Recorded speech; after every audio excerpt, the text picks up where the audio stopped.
नमस्ते दोस्तों, मैं आपका बड़ा भैया और को आज फिर आपके सामने आ गया हूँ केमिकल थर्मोडायनेमिक्स के लेक्चर नंबर 3 के साथ। दोस्तों कैसे हैं आप लोग? बताइए क्या चल रहा है आपकी जिंदगी में? पढ़ाई चल रही है, एग्जाम्स चल रहे हैं, प्रेशर चल रहा है, गर्लफ्रेंड बॉयफ्रेंड की लड़ाइयाँ चल रही है। दोस्तों कैसे हैं आप सब? क्या चल रहा है? पढ़ाई करते रहे दोस्तों, होप नहीं गिव करना है। जेईई का एग्जाम जो है दोस्तों, वो कोई स्प्रिंट नहीं है दोस्तों, मैराथन है। एक दिन की पढ़ाई से, एक फोर्टनाइट की पढ़ाई से आपका एग्जाम नहीं निकलने वाला दोस्तों।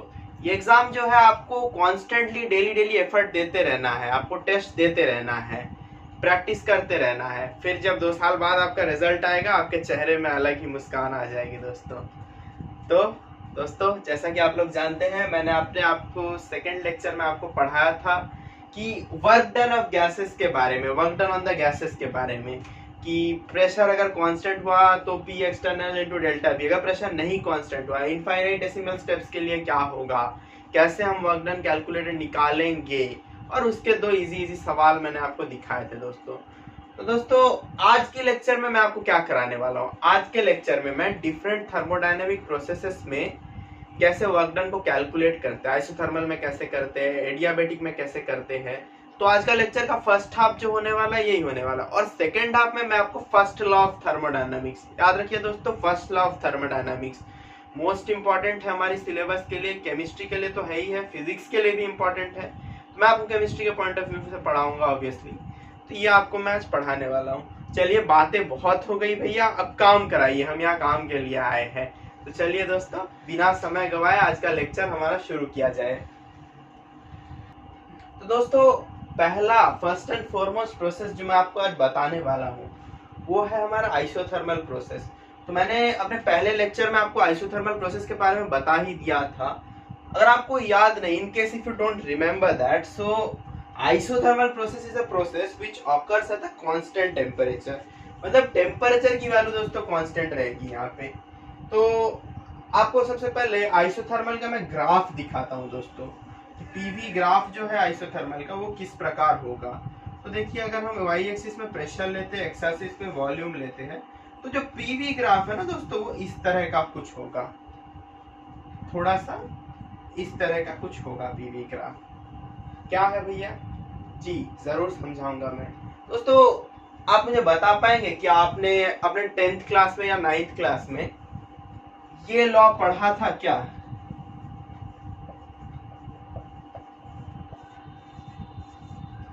ये लॉ, बोयल्स लॉ, ये आपने पढ़ा था क्या दोस्तों?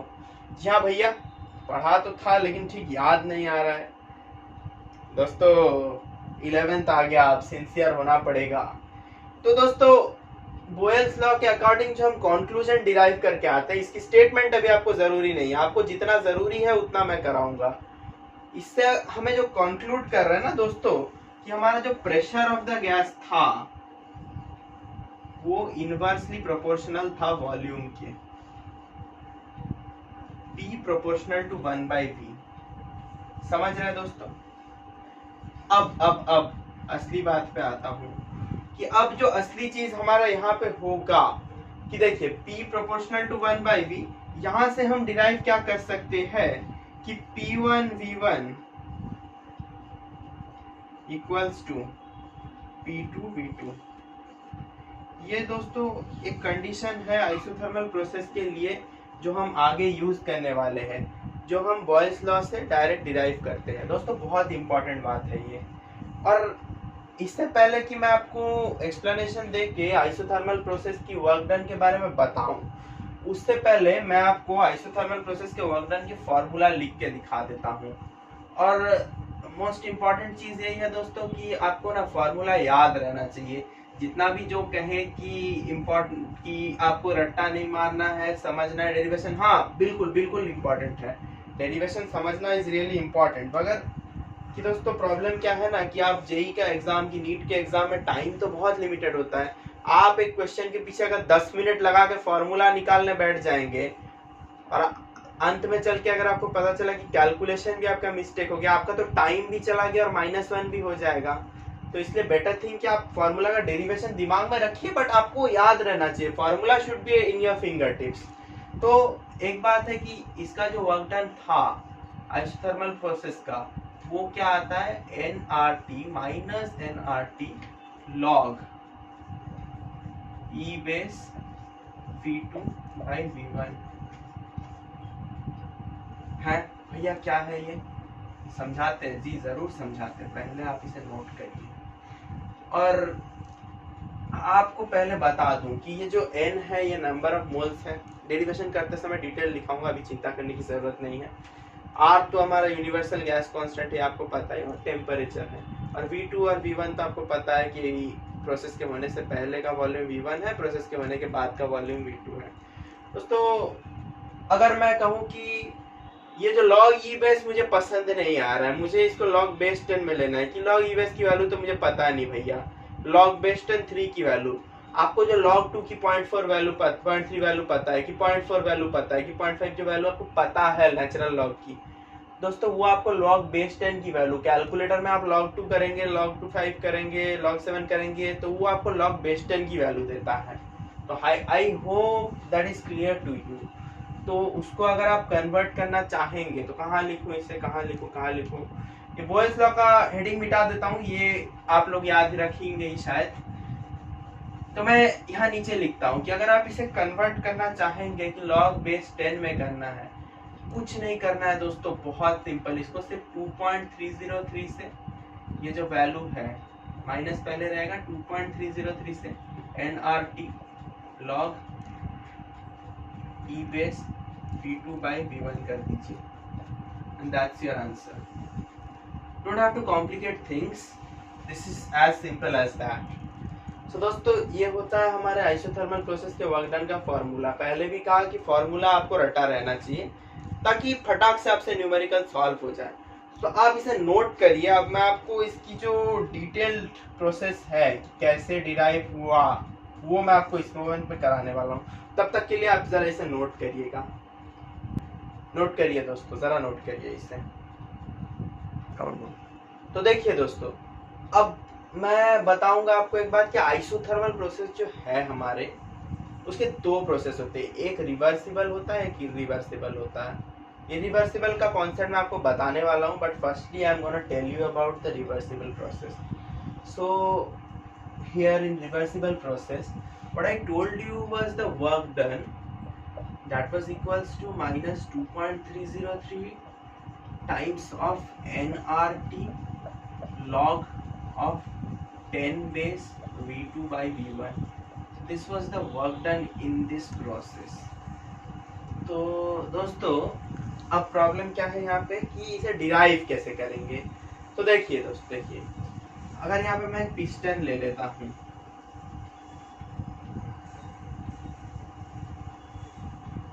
ये एक पिस्टन है, ये कंटेनर है, कंटेनर के अंदर जो है हमारे गैस है,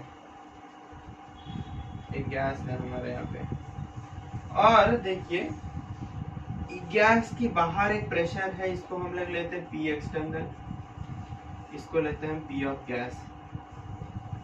समझ रहे मैं क्या कहना चाह रहा हूँ। और ये इसके ऊपर हम छोटे छोटे बहुत ही छोटे वेट्स रख देते हैं, बहुत ही छोटे, इनफाइनाइट डेसिमल छोटे वेट रख देते हैं। तो अब हम क्या करेंगे दोस्तों कि एक एक वेट्स हम यहाँ से रिमूव करने की कोशिश करेंगे हल्का हल्का। तो क्या होगा, एक्सपांड करेगा, क्या होगा, एक्सपैंड करेगा।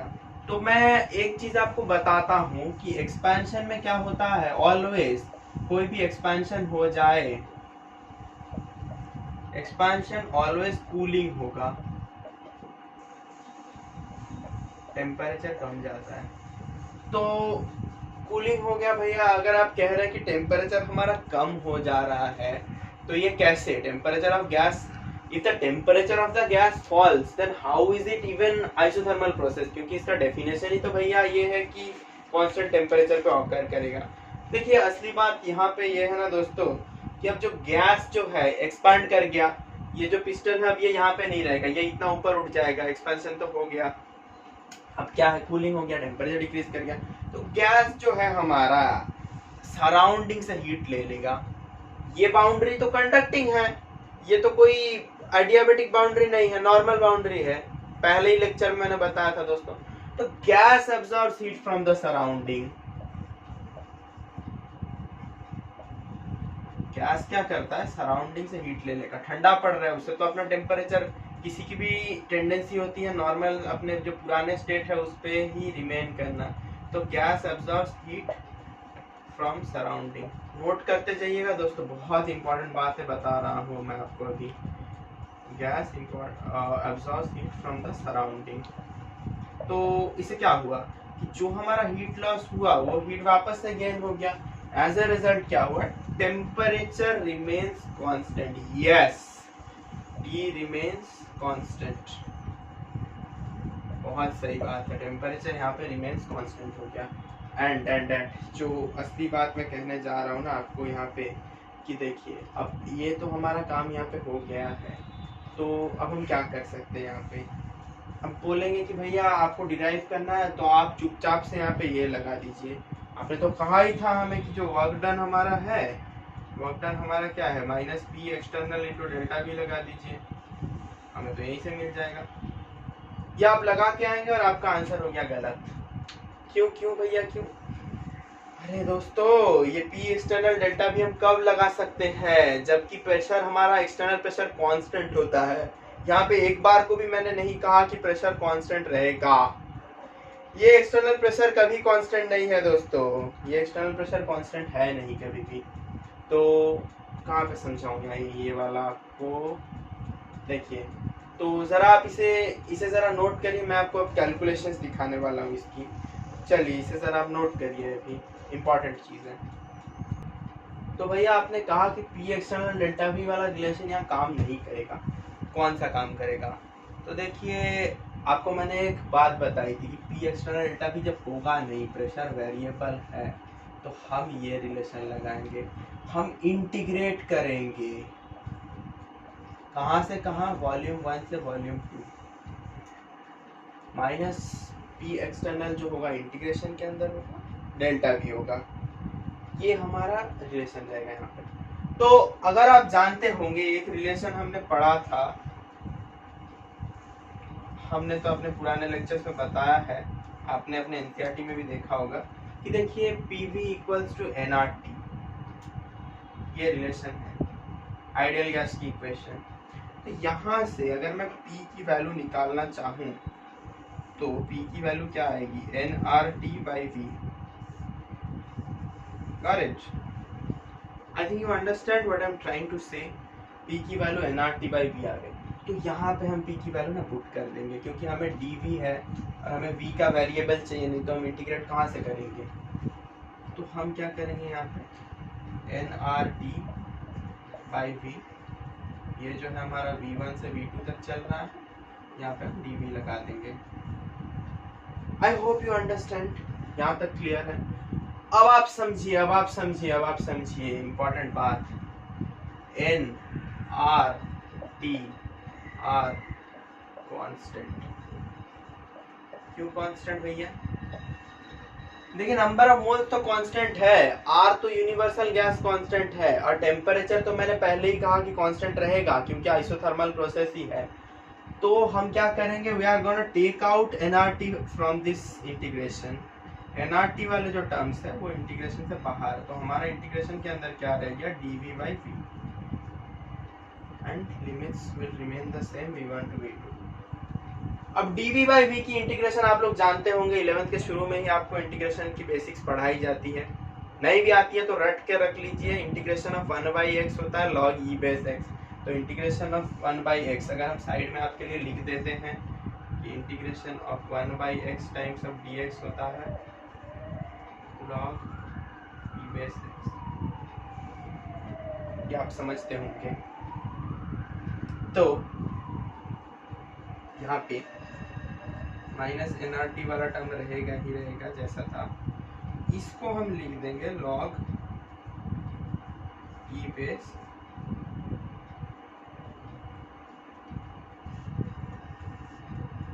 लिमिट्स जो थी, मैंने एक स्टेप में पुट नहीं किया for your convenience, log e base v, और अपर और लोअर लिमिट्स ऐसे रह जाएंगे। तो अब एक बात, अगर log की प्रॉपर्टी आपको पता होगी कि log a माइनस b होता है log a/b, लिखने की जरूरत नहीं है, बहुत ही बेसिक सी प्रॉपर्टी है। तो once you put the limits, what our formula becomes is like that, minus nRT log E base V2 by V1। ये हमारा फाइनल कॉन्डेंस्ड फार्मूला आता है what we derive in this isothermal process. I hope I made myself clear. यहाँ से शुरू हुआ हमारा nRT by V आया, nRT कॉमन निकाल लिया हमने, dV by V 1/x dx की integration log e base x, तो वहाँ v था तो log e बेस v हो गया, log a माइनस b हमारा होता है क्योंकि यहाँ पे अगर हम करते हैं तो log e base v2 minus log e base v1 आया, तो log a minus log b आता है log a by b, तो ये फार्मूला आ गया। अब ऊपर वाला जो फार्मूला है वो सिंपली कुछ नहीं है, log e बेस से log 10 बेस में हमने कन्वर्ट कर दिया, एंड कैलकुलेशन के टाइम आप यही यूज करने वाले हैं। ई बेस का फार्मूला आप नहीं लगाएंगे, उसकी वैल्यूज नहीं पता है आपको क्वेश्चन पेपर में भी, जेईई के पेपर में जो वैल्यूज दिया रहेगा वो 10th बेस की वैल्यूज दी रहती है। तो I hope I made myself clear. ये जो है वैल्यू यहाँ दिया हुआ है, आप जरा इसे पॉज करके नोट करिए, इसके बाद मैं दिखाने वाला हूँ कि ये फॉर्मूला में और कितने वेरिएशंस आ सकते हैं। चलिए दोस्तों इसे पॉज करके आप नोट करिए। तो अगर आपको याद हो दोस्तों कि थोड़ी देर पहले मैंने आपको एक बात बताया था कि आइसोथर्मल प्रोसेस के लिए मैंने आपको एक रिलेशन दिया था, P1 V1 equals to P2 V2।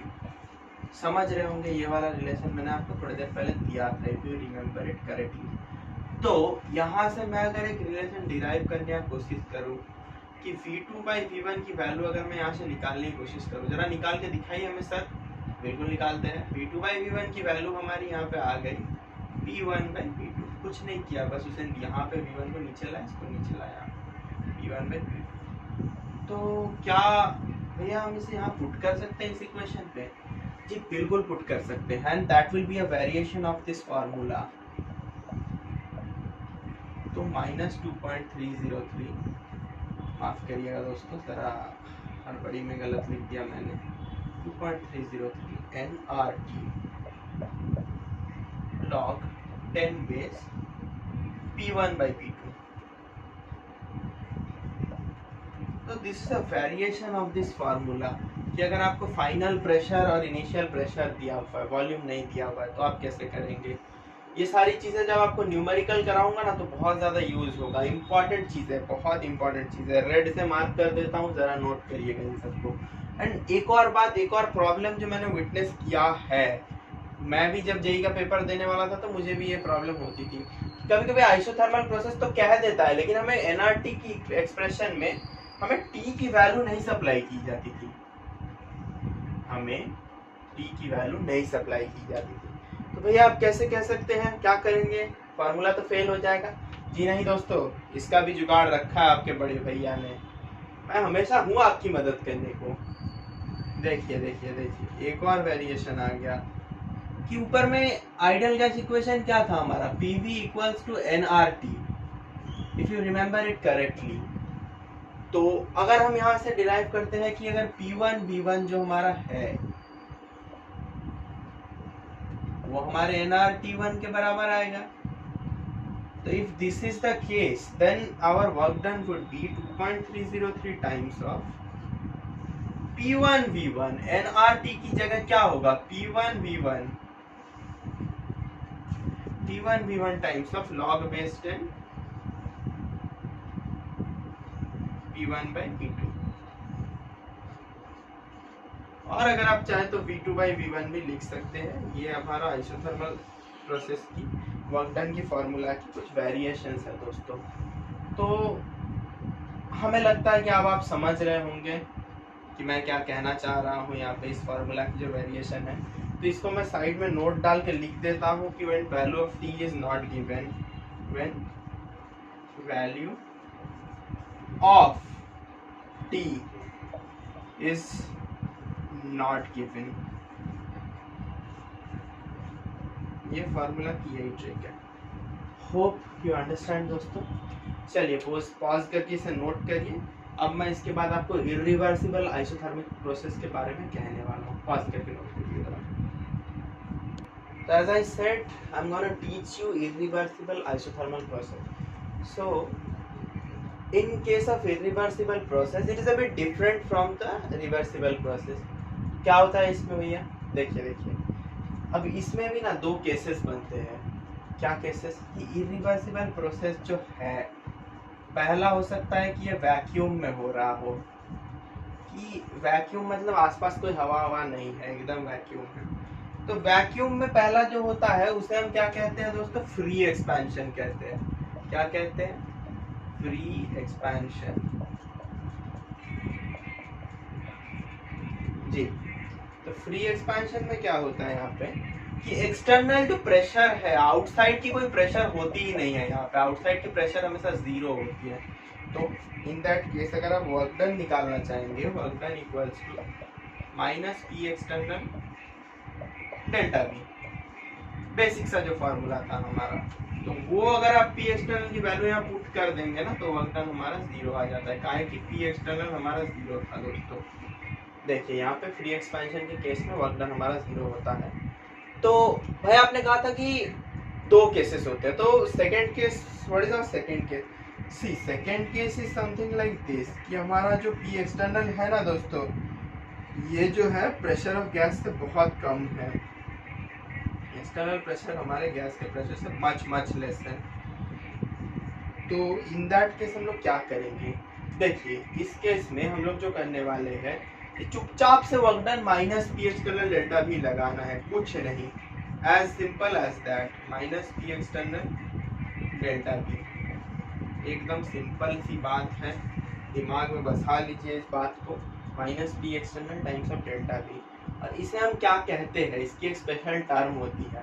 JEE तो आपको कहेगा नहीं कि एक्सटर्नल प्रेशर बहुत कम है कंपेयर टू, वो आपको एक टर्म लगाएगा। जेई हो चाहे नीट होगी, कोई कम्पिटिटिव एग्जाम हो जाए, आपको स्टेट जॉइंट भी दे रहे हो तो वहाँ पे ना एक टर्म यूज किया जाता है, उसको हम क्या कहते हैं पता है? Intermediary expansion. समझते हैं बात? अगर अगर अगर जो फ्री एक्सपेंशन हो रहा है उसके केस में प्रेशर जो एक्सटर्नल है दोस्तों, ये हमारे प्रेशर ऑफ गैस से बहुत कम है, तो उसको हम कहते हैं intermediatory expansion. Intermediatory expansion, simple सी बात है। हमने इरिवर्सिबल आपको समझा दिया। इसके बाद शायद आपको इरिवर्सिबल प्रोसेस में कोई डाउट होना नहीं चाहिए दोस्तों, तो इसे जरा आप पॉज करके नोट करिए। इसके बाद मैं एडियाबेटिक प्रोसेस पे आता हूँ। दोस्तों हम अपने अगले प्रोसेस पे आते हैं। दोस्तों यहाँ पे हमें थोड़ा लंबा खींचना पड़ रहा है टाइम, क्योंकि ये चैप्टर ही थोड़ा सा डिफिकल्ट वाला है, तो मेरी गलती नहीं है यहाँ पे। देखिए एडियाबेटिक प्रोसेस पे आ जाते हैं। तो सबसे पहला बात जो मैंने आपको कहा था कि एडियाबेटिक प्रोसेस पे हीट एक्सचेंज नहीं होता, सिस्टम और सराउंडिंग के बीच कोई हीट एक्सचेंज का मामला नहीं रहता है, इफ यू रिमेम्बर दैट। और एडियाबेटिक के ग्राफ और आइसोथर्मल के ग्राफ में ना बहुत लोगों को कंफ्यूजन रह जाता है, तो आज मैं ये कंफ्यूजन परमानेंटली आपकी दूर करने वाला हूँ। एक पीवी ग्राफ हम ले लेते हैं। ये हमारा अगर आइसोथर्मल का ग्राफ हुआ दोस्तों, ये हमारा एडिया का ग्राफ होगा। आइसो एडिया, क्या डिफरेंस है? देखिए इसकी जो चौड़ा होता है ना, इसकी जो चौड़ होती है, जो स्लोप होती है, स्लोप ऑफ एडियाबेटिक का जो ग्राफ, ये थोड़ा ज्यादा होती है, थोड़ी चौड़ी ग्राफ होती है एडियाबेटिक की। तो मैं ऐसे लेमन्स लैंग्वेज तो कहूंगा नहीं, आपको लॉजिकल रीजन भी दे दूंगा कि स्लोप ऑफ एडिया जो होता है ना दोस्तों, वो गामा टाइम्स ऑफ होता है स्लोप ऑफ आइसो के। I hope you understand what I am trying to say. ये एकदम रिलेशन होता है। ये फिजिक्स में आपका प्रूफ करने को आता है, फिजिक्स के स्कूल के एग्जाम में आपको प्रूफ करने को भी दे देता है, but chemistry point of view से उतना आपको चाहिए नहीं। हाँ, मैंने आपको जस्ट बताया ताकि आप ग्राफ देख के समझ पाए कौन सा आइसो का ग्राफ है, कौन सा एडिया का ग्राफ है, तो ये आप समझ रहे होंगे। तो यहाँ पे देखिए एडियाबेटिक प्रोसेस की जो वर्क की फॉर्मूला होती है वो मैं पहले आपको लिख दूंगा, जैसा मैंने आइसोथर्मल के लिए किया था। इसकी जो वर्क की फॉर्मूला है ना दोस्तों, थोड़ा सा अलग टाइप का है। इसमें होता है NR T2 minus T1 final temperature minus initial temperature pi gamma minus 1। ये क्या है भैया, ये क्या है? इतना बड़ा टर्म्स आपने लिख दिया, हमें तो खुद समझ में नहीं आया, पूरा दिमाग के ऊपर से गया। देखिए दोस्तों, अगर आप रिमेम्बर करते हैं ना, तो गामा हमारा पिछले लेक्चर में मैंने आपको बता दिया था, गामा की वैल्यू Cp/Cv थी। Cp/Cv तो आपको पता है, specific heat at constant pressure, specific heat at molar, specific heat at constant pressure, molar specific heat at constant value, आपको पता है। डिटेल में देखना है तो आपको मेरी पिछली वीडियो थर्मोडायनेमिक्स का लेक्चर नंबर 2 बाय केमिस्ट्री में डीजी बाय आपको वो देखना पड़ेगा आपको, तब जाके आपको समझ आएगा। तो देखिए, अब इम्पोर्टेंट बात ये है कि मैं आपको ये डिराइव करके दिखाऊंगा, और ये भी जो प्रोसेस है ना दोस्तों, ये मैं आपको रिवर्सिबल की बात कर रहा हूँ। ये भी रिवर्सिबल प्रोसेस है। इरिवर्सिबल का भी यहाँ पे केस अलग है। क्या अलग है बताऊंगा, थोड़ा सब्र करें। देखिए दोस्तों, ये जो है ये प्रोसेस ऐसा रहेगा यहाँ पे। तो यहाँ पे भैया हमें वैसे ही वर्क डन डिराइव करके दिखाइए। जी फिर से रिपीट करना चाहूँगा, ये फार्मूला आपके दिमाग में होना चाहिए, फार्मूला आपके दिमाग में बसा हुआ होना चाहिए। आप कितना भी डेरिवेशन जान लीजिए, if you can not comprehend the formula in your exam time, then you will definitely lose your rank. देखिए, चलिए दोस्तों, जरा इसे पॉज करके नोट करिए, उसके बाद मैं मिटा के अच्छे से डेरिवेशन समझाऊंगा आपको। दोस्तों, अब मैं इम्पोर्टेंट पार्ट पे आऊंगा इसके, कि हमारा जो है डिराइव करने वाला main the cream part of the chapter, इसकी जो वर्क डन है, बच्चे नाम से ही डर जाते हैं कि एडियाबेटिक का वर्क डन डिराइव करना है। बिल्कुल डरना नहीं है, आपका बड़ा भैया ऑलवेज आपके दुख के दिनों में आपके साथ है, सुख के दिनों में भी है, ऐसी बात नहीं है। आपके मार्क्स अच्छे आएंगे तो सबसे ज़्यादा खुश मैं ही होऊंगा। देखिए, यहाँ पे भी पिस्टन के अंदर गैस है, ये हमारा पिस्टन है जी, और ये जो हमारा है इंसुलेटिंग वॉल्स है, समझ रहे हैं। हमने फिर पिस्टन को पुल करके एक्सपेंशन करा दिया। यहाँ पे तो हीट एक्सचेंज नहीं है बाहर के साथ, तो टेम्परेचर एक्सचेंज होगी, because it's not an isothermal process. तो और ना, उससे पहले एक बात अगर आप जानते हैं कि नहीं, एक पॉइजन्स इक्वेशन बोल के एक होती है, पॉइजन्स इक्वेशन। ये आपको बहुत जरूरी होगा, बाकायदे से जरूरी होगा वर्क डन निकालने के लिए। क्या है ये equation? P1 V1 to the power gamma equals to P2 V2 to the power of gamma। ये जो इक्वेशन है दोस्तों, this is much needed equation. इसके बिना आप एडियाबेटिक का वर्क डन डिराइव कर ही नहीं पाएंगे। तो यहाँ से हम क्या इन्फर कर पा रहे हैं? What we can infer from here is that PV to the power gamma equals to K हमारा कोई कांस्टेंट है यहाँ पे, PV to the power gamma equals to कोई कांस्टेंट, ये हम डिराइव कर पा रहे हैं। तो ये चीज़ जो है हमारे फ्यूचर में काम आएगी।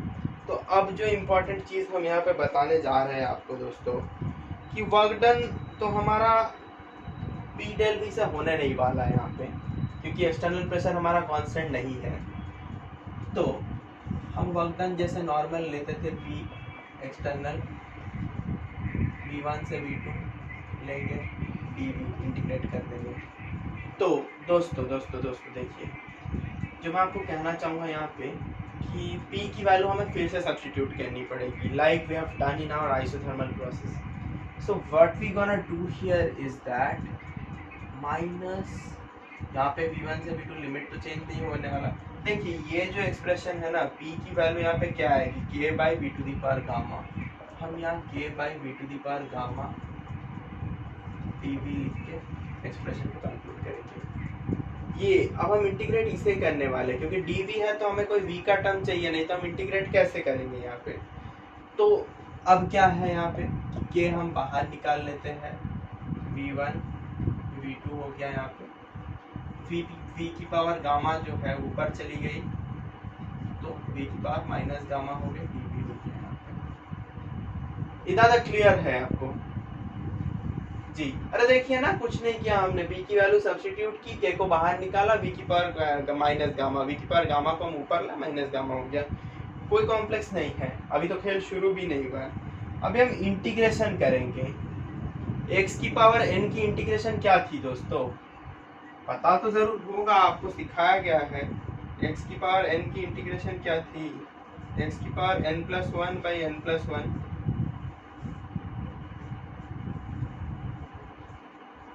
dx नहीं लिख रहा हूँ यहाँ पे, that's not so important here. तो यहाँ पे मेन बात जो है, v1 से v2 हमारा चलने वाला है, माइनस के जो बाहर जैसा जैसा था जो था वो रहेगा, gamma +1 by minus gamma +1 dv। इतना तक होप करता हूँ आपको क्लियर है बात। अब चलिए अब जो कांस्टेंट टर्म्स है, सबसे पहले मैं आपको बताता हूँ, जो आपको बताता आया हूँ कि कांस्टेंट टर्म्स को ना आप बाहर निकालिए। तो आप k है और ये माइनस है, यहाँ से आप काटेंगे ना तो आपका k/1 माइनस गामा आ जाएगा पहले, क्योंकि हमारा आंसर फॉर्मूला जो था वो 1 माइनस गामा के टर्म्स में था। और हमारा जो था, देखिए लिमिट्स तो हमारे सेम के सेम ही रहने वाला है, लिमिट्स का कोई परिवर्तन ना आने वाला है। v की पावर माइनस गामा +1 dv। इतना तक क्लियर है, आशा करता हूँ क्लियर है आपको। अगला स्टेप हमारा क्या होगा भैया, अगले स्टेप में कुछ भी नहीं दोस्तों, हम ये लिमिट्स की वैल्यू जो है ना दोस्तों ये पुट कर देंगे। अब ये जो है दोस्तों ये इंटीग्रेशन की साइन नहीं है, ये हमारा लिमिट्स की पुट कर दिया हमने, इंटीग्रेट कर दिया, लिमिट्स की वैल्यू पुट कर दिया। माफ़ी चाहता हूँ स्टेप के लिए, I am sorry for this. देखिए दोस्तों हमने लिमिट की वैल्यू पुट कर दिया। अब जो है इंटीग्रेशन में ये v1 और v2 हम पुट करेंगे एक एक करके। तो k/1 माइनस गामा हो गया, ये k/1 माइनस गामा हम सबको समझ में आ रहा है ना, माइनस साइन वहां से काटे हैं हमने, कुछ नहीं किया है। k की जो माइनस है और नीचे से भी माइनस, ऊपर नीचे से माइनस कॉमन लेके हमने काट दिया और कुछ नहीं। तो यहाँ पे एक चीज होगा, हम थोड़ा अगर हम इसे तोड़ के लिखते हैं फॉर योर कन्वीनियंस, तो एक चीज होगा कि v2 to the power minus gamma into v2, क्योंकि पहले तो हम v2 बैठाएंगे, v2+1, तो v2 to the power gamma +1 minus gamma को v2 minus gamma into v2। समझ आ रहा होगा आपको, इतना डिटेल जाने की जरूरत नहीं। Minus v1 to the power minus gamma into v1, ये जो है ये स्टेप तक आया। तो अब बात क्या है, अब बात क्या है कि क्या दिक्कत हो गई, k को हम अब मल्टीप्लाई कर देंगे अंदर, k into v2 to the power minus gamma into v2 minus k into v1 to the power minus gamma into v1 आ गया हमारा यहाँ पे बाई 1 माइनस गामा। ये जो चीज है यहाँ तक होप करता हूँ आपको क्लियर होगा दोस्तों, कि हमने k को मल्टीप्लाई कर दिया। और क्यों किया दोस्तों, क्योंकि p हमारा क्या था, pv to the power gamma तो हमारा कांस्टेंट था ना दोस्तों। तो यहाँ से अगर मैं एक और रिलेशनशिप डिराइव करने की कोशिश करूँ, वो वाला रिलेशनशिप नहीं दोस्तों जो आप स्कूल में करते हैं, वो नहीं। तो देखिए तो p की वैल्यू अगर हम यहाँ से लेने की कोशिश करते हैं तो p हमारा क्या होगा कि v को नीचे चले जाएगा, k की पावर p हमारा होगा k इंटू v की पावर माइनस गामा। ये वाला जो एक्सप्रेशन है हम यहाँ से डिराइव करेंगे, and to use this we are just multiplying this in that way. तो देखिए दोस्तों, तो इससे हम सिंपली क्या डिराइव कर पाते हैं पता है दोस्तों, एक कॉम्प्लेक्स सा एक्सप्रेशन आने वाला है। देखिए k into V to the power minus gamma हो गया, तो यहाँ पे क्या होगा p2 v2 minus p1 v1, p2 v2 minus p1 v1 by 1 minus gamma. कैमरे पे सब दिखाई दे रहा है कि नहीं, मैं ज़रा पीछे जाके देख लेता हूँ, आप लोग देखिए। जी हाँ, सब कुछ बढ़िया दिखाई दे रहा है। तो p2 v2 minus p1 v1 by 1 minus gamma. Hope करता हूँ इतने तक आपको क्लियर है बात। तो एक बात आप समझ लीजिए यहाँ से कि अगला स्टेप में जाऊँ तो वो पिस्टन वाला, आप शायद पॉज करके नोट करिएगा उसको, तो मैं पिस्टन वाला डायग्राम मिटा देता हूँ। I guess that's not required in our problem solving anymore, so I am gonna erase that. Let's see p2 v2 minus p1 v1 by 1 minus gamma. तो p2 v2 हमारा क्या था, अकॉर्डिंग टू हमारा ideal gas equation के हिसाब से P2V2 हमारा क्या था, PV इक्वल्स टू nRT। तो ये एक्सप्रेशन यहाँ पे अगर कंटिन्यू करते हैं, यहाँ पे कंटिन्यू मारते हैं, तो एक्सप्रेशन में क्या आता है, nRT2 minus nRT1 by 1 minus gamma, as simple as that.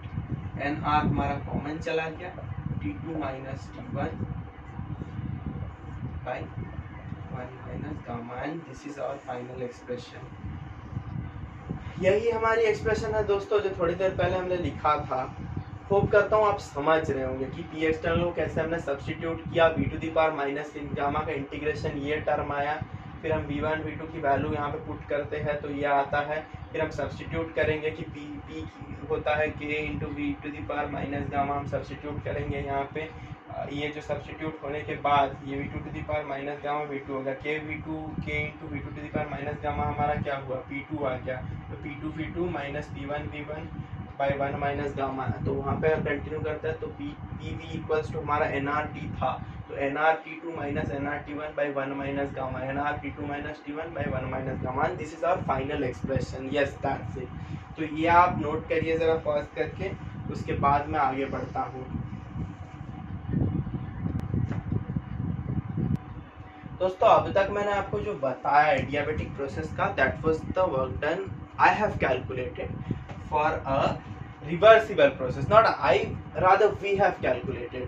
तो अब आप कहेंगे भैया कि उसमें जैसे आइसोथर्मल में आपने कहा था इरिवर्सिबल प्रोसेस, तो क्या इसमें भी इरिवर्सिबल प्रोसेस में वैसे दो केसेस होते हैं? जी नहीं दोस्तों, हमारे सिलेबस में बस इरिवर्सिबल प्रोसेस का इसमें एक ही केस है, जो कि इसका वर्क डन इरिवर्सिबल एडिया, as simple as that, P external delta V। Simple सी बात है, कुछ नहीं। रिवर्सिबल एडियाबेटिक प्रोसेस में सिंपल यही वर्क डन का फॉर्मूला यूज होता है। तो चलिए इसे नोट करिए। अब मैं आपको असली चीज़, थर्मोडायनामिक्स की असली चीज़, first law of thermodynamics, the most important part of thermodynamics में अब मैं आप आने वाला हूँ। इसको जस्ट नोट कर लीजिए। अब मैं शुरू करता हूँ दोस्तों, पॉज करिए एक सेकंड के लिए दोस्तों। अब मैं आने वाला हूँ फर्स्ट लॉ ऑफ थर्मोडायनामिक्स। जी हाँ, बेहद इम्पॉर्टेंट तो है ही, या आप तो हर चीज़ को ही इम्पॉर्टेंट कहते हैं। देखिए दोस्तों, मैं यहाँ पे ना आपको जो चीज़ है इम्पॉर्टेंट सी चीज़ें ही पढ़ाता हूँ। मैं जानता हूँ आपका जो टाइम है यहाँ पे वो बेशकीमती टाइम है, 2 साल बहुत ही लाइक मैराथन टाइप का फेज है, DYNMICS, तो बहुत ही मतलब मैं आपका टाइम वेस्ट नहीं कराना चाहता। तो मैं जो भी चीज़ें कराता हूँ बहुत ही फिल्टर करके कराता हूँ, कि जो आपको बाहर कोचिंग इंस्टीट्यूट में 12 लेक्चर्स में मिलेंगे, मैं आपको 5 लेक्चर में 6 लेक्चर में देने की कोशिश करता हूँ। बस वीडियोस बनने में कभी कभी देर लग जाते हैं, मेरे आपके बीच की अंडरस्टैंडिंग, आपका बड़ा भैया हूँ, जितना मेरे तरफ से होता है दोस्तों मैं कोशिश करता हूँ आपके लिए, आगे भी और ज़्यादा कोशिश करते रहूँगा। आप अपने टॉपिक्स मुझे रिक्वेस्ट करके देते रहे कमेंट सेक्शन में, तो मैं उस पर बहुत मेहनत करूँगा आप लोगों के लिए, ऑलवेज आप लोग के लिए हूँ। तो देखिए, फर्स्ट लॉ ऑफ थर्मोडायनामिक्स जो हमारा था, तो ये इसका जो मेन प्रिंसिपल है, हर एक लॉ के पीछे एक मेन प्रिंसिपल होता है। तो फर्स्ट लॉ ऑफ थर्मोडायनामिक्स के मेन प्रिंसिपल क्या है पता है आपको? Conservation of energy. अरे ये तो हमें पता ही नहीं था। हाँ जी, कंजर्वेशन ऑफ एनर्जी के ऊपर ही ये लॉ बेस्ड है। हम तो अब तक सुनते आए थे, मास can neither be created not destroyed, universe can neither be created not destroyed. ये क्या आप कह रहे हैं? देखिए, फर्स्ट लॉ ऑफ थर्मोडायनामिक्स सीधा कंजर्वेशन ऑफ एनर्जी के ऊपर ही है। अगर मैं आपको एक्सप्रेशन लिख कर बताऊं तो ये यही हमें पता चलता है यहाँ पे। इसका एक्सप्रेशन क्या है भैया, हमें बताइए एक्सप्रेशन क्या है? Delta U equals to delta Q plus delta W। भैया इतने बड़े बड़े टर्म्स लिखते रहे, हमें तो कुछ नहीं समझ में आ रहा है। दोस्तों देखिए, अभी तो मज़ा शुरू हुआ है, अरे अभी तो पार्टी शुरू हुई है दोस्तों। गाना याद आ गया? चलिए देखिए, डेल्टा U हमारा कुछ नहीं है यहाँ पे, rather change in internal energy है, चेंज इन इंटरनल एनर्जी। हाँ जी, इंटरनल एनर्जी अभी मैं आपको डिटेल में समझाने वाला हूँ, आपको टेंशन लेने की जरूरत नहीं है। डेल्टा क्यू हमारा क्या है दोस्तों, ये हमारा heat given to the system है, हीट गिवन और heat taken away from the system. Given और टेकन अवे पे पॉजिटिव नेगेटिव साइन का ही वैल्यू होगा, बस डिफरेंस होगा। हीट गिवन, या फिर मैं लिख देता हूँ इसको heat exchanged by the system, exchanged by या ऑन द सिस्टम लिखने की जरूरत नहीं, हीट एक्सचेंज लिख देता हूँ। और वर्क डन, W हमारा क्या है, work done on the system, WT on the system. समझ में आ रहा होगा आपको जरूर। ये जो है कंजर्वेशन ऑफ एनर्जी पे है। Delta U, change in internal energy की वैल्यू जो है वो किसके बराबर है, हीट एक्सचेंज और वर्क डन के समेशन के बराबर है। इतना आपको समझ में आ रहा होगा। और अगर आपको देखिए वो इंटीग्रल्स के फॉर्म में दे दिया, बहुत छोटा छोटा करके दे दिया, तो वो उस पर आपको कुछ नहीं लिखना है, du equals to dq plus dw only if we are required to find it out in integral form. This is the only thing that we need to do. And देखिए दोस्तों, फर्स्ट लॉ में इससे ज़्यादा समझने की कुछ बात नहीं है। फर्स्ट लॉ में जो चीज़ें टीचर स्किप कर देते हैं, अक्सर लोग स्किप कर देते हैं, या आप लोग भी पढ़ते समय स्किप कर देते होंगे, कि इंटरनल एनर्जी। तो चलिए दोस्तों, मैं आपको इंटरनल एनर्जी जो है वो बहुत इन डेप्थ समझा देता हूँ कि इंटरनल एनर्जी से दोस्तों क्या, वैसा नहीं एनसीबी डेल्टी हमेशा फार्मूला लगा दिया और निकाल दिया, वो आपका जेई मेन में काम नहीं करने वाला वो मेथड। वो आपके स्टेट जॉइंट में भी कर जाए या स्कूल के एग्जाम में कर जाए, लेकिन जेई मेन में वो सब डायरेक्ट सवाल तो आते नहीं है दोस्तों। तो दोस्तों आप इसे पॉज करके नोट करिए, और मैं आपको अब डिटेल में इंटरनल एनर्जी पढ़ाने वाला हूँ दोस्तों। चलिए दोस्तों, मैंने जैसा आपको कहा कि मैं इंटरनल एनर्जी पढ़ा दूंगा, तो इंटरनल एनर्जी क्या है, इंटरनल एनर्जी क्या है, तो उससे पहले मैं आपको बताऊंगा कि टोटल एनर्जी जो सिस्टम में होती है, वो टोटल एनर्जी हमारी किन किन फैक्टर से आती है। तो टोटल एनर्जी के दोस्तों जो कॉन्स्टिट्यूएंट्स होते हैं ना, टोटल एनर्जी के कॉन्स्टिट्यूएंट्स में पहला हमारा आता है kinetic energy of the system, दूसरा हमारा आता है potential energy of the system, तीसरा हमारा आता है internal energy possessed by the system. तो इन सब चीज़ों को अगर हम पढ़े जाते हैं इसके, तो टोटल एनर्जी जो है हमारा, तो इन सब चीज़ों से कॉन्स्टिट्यूट होता है। तो अगर आप एक फैक्टर को कंसीडर करिए कि ये सब चीज़ें तो नहीं है, हमारे सिस्टम तो मूविंग वाला हमारा सिलेबस में नहीं है, जेई के सिलेबस में वो तो नहीं है। हमारा जो सिलेबस में है वो सिस्टम हमेशा रेस्ट पे रहता है। आप IIT जेई की भी देखिए, सिलेबस में सिस्टम हमेशा रेस्ट पे रहता है। In very rare cases like 0.5% cases, 0.5 cases, this is not given here. तो in absence of electric field, total energy of our system is equals to the internal energy only. So here we are going to do is, like, internal energy is something like, see,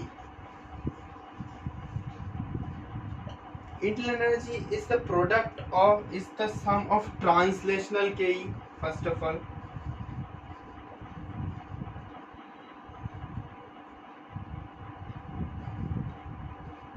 translational की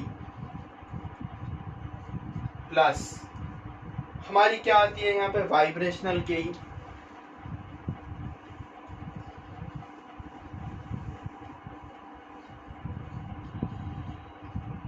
जी, और plus यहाँ पे एक और चीज हमारा आता जो है इम्पॉर्टेंट चीज यहाँ पे हमारी जो आती है, वाइब्रेशनल की होगी, ट्रांसलेशनल की होगी, रोटेशनल की,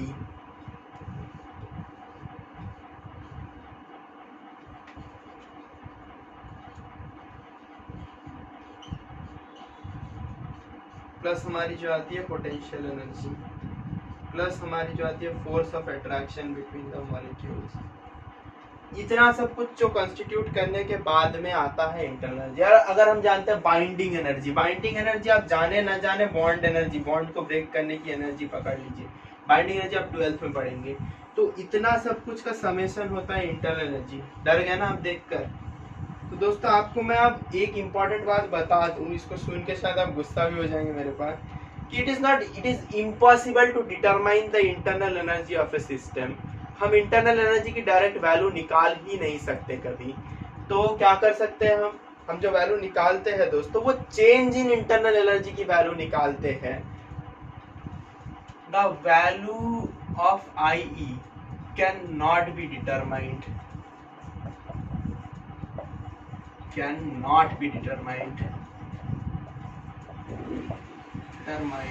and what we find out here is delta IE। आप अगर कह रहे हैं कि डेल्टा IE लिख रहे हैं हमारे बुक में तो डेल्टा यू लिखा हुआ है तो ठीक है, डेल्टा यू ही लिख दीजिए आप, कोई दिक्कत नहीं है, एक ही बात है। तो देखिए दोस्तों ये हमारा हो गया कि चेंज इन इंटरनल एनर्जी जो है उसे हम डिटरमाइन कर सकते हैं। हम इंटरनल एनर्जी की एब्सोल्यूट वैल्यू डिटरमाइन नहीं कर सकते हैं, which is also not required for us. हो सकता है आप समझ गए इंटरनल एनर्जी सिस्टम की, जो इंटरनल सिस्टम के अंदर से जो एनर्जी आ रही है, कहाँ से आ रही है, इन सारे चीजों से जो एनर्जी आपकी आ रही है वो हमारी सिस्टम की इंटरनल एनर्जी हुई। इतना सब फैक्टर कंसिडर करके हम इंटरनल एनर्जी के डायरेक्ट वैल्यू नहीं निकाल सकते। सिस्टम की वर्क डन होने के पहले, वर्क डन होने के बाद की जो इंटरनल एनर्जी है उसके चेंज को हम निकाल सकते हैं। दोस्तों पॉज करके नोट करिए, मैं आगे बढ़ता हूँ। दोस्तों आप जरा पॉज करिए और इसे नोट करिए। देखिए दोस्तों अब हम जो आते हैं इंटरनल एनर्जी पे, आपको और डिटेल में मैं बताने वाला हूँ। तो देखिए इंपॉर्टेंट चीज क्या है कि इंटरनल एनर्जी जो है हमारी, इंटरनल एनर्जी, पहले लेक्चर में आपको कहा था मैंने एक बात, इंटेंसिव प्रॉपर्टीज और एक्सटेंसिव प्रॉपर्टीज के बारे में, अगर आपको याद हो तो मैंने कहा था कि इंटरनल एनर्जी जो है it is an extensive property. Internal energy is an extensive property.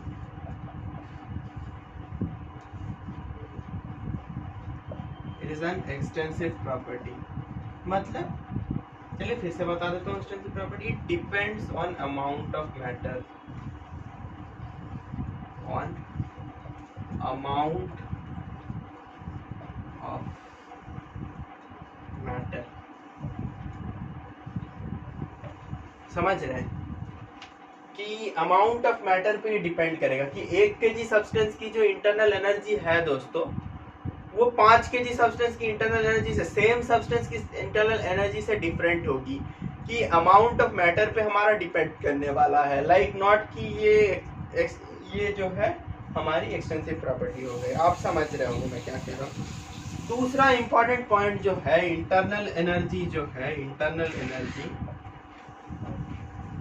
Is a state function. इसका क्या मतलब है भैया, देखिए, इट डज नॉट हमेशा ध्यान रखिएगा, depend on path followed.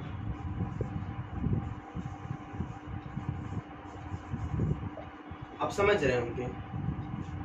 If you can understand what I mean to say, I mean that internal energy is an extensive property, depends on amount of matter.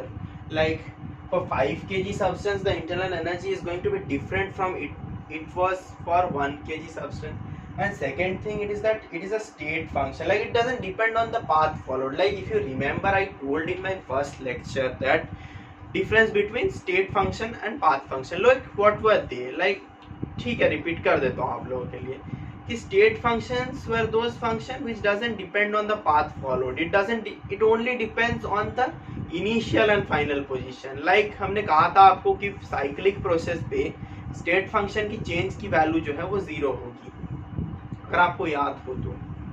और दूसरी बात कि पाथ फंक्शन वो है कि पाथ फॉलोड पे, initial और final position से उसे फर्क नहीं पड़ता, उसे पाथ फॉलोड पे, जैसे वर्क हो गया वो हमारा पाथ फंक्शन हो गया। जैसे हमारा हो गया ये इंटरनल एनर्जी हो गया, एंट्रोपी हो गया, ये सब हमारे हो गए स्टेट फंक्शन। एग्जाम्पल ढेरों मिल जाएंगे, पहले लेक्चर में मैंने दिया है, आप देख लीजिए, प्लेलिस्ट में मिल जाएंगे आपको। तो ये दो इम्पोर्टेंट चीज़ मैं आपको यहाँ पे बताया कि इंटरनल एनर्जी जो है स्टेट फंक्शन है। लाइक इसे बस फाइनल, इनिशियल और फाइनल जस्ट चेंज इसे मैटर करता है। एंड एक और बात जो मैं आपको इतनी देर से कह रहा था कि इसकी एक फॉर्मूला है, फार्मूला ज़्यादातर केसेस में यूज़ नहीं होता है, बट स्टिल न्यूमेरिकल के अगर एक पार्ट में भी यूज़ हो जाए तो मैं आपको फार्मूला देता हूँ। इंटरनल एनर्जी की जो फार्मूला है ना, delta U it is equals to N C V delta T. बसा लीजिए दिमाग में, बसा लीजिए दिलो दिमाग में, बसा लीजिए फार्मूला दोस्तों, N C V delta T यही है। और एक और बात इंपॉर्टेंट है कि ये फॉर्मूला जो वैलिड है ना फॉर आइडियल गैसेस के लिए वैलिड है। इट्स नॉट दैट कि ये फॉर्मूला जो है रियल गैसेस पे आप कहीं भी लगा सकते हैं। ये फॉर्मूला जो है हमारा ओनली आइडियल गैसेस के लिए ये फॉर्मूला वैलिड है। तो मैं आशा करता हूँ आप समझ रहे होंगे मैं क्या कहना चाह रहा हूँ कि इंटरनल एनर्जी की फॉर्मूला मैंने आपको दे दी।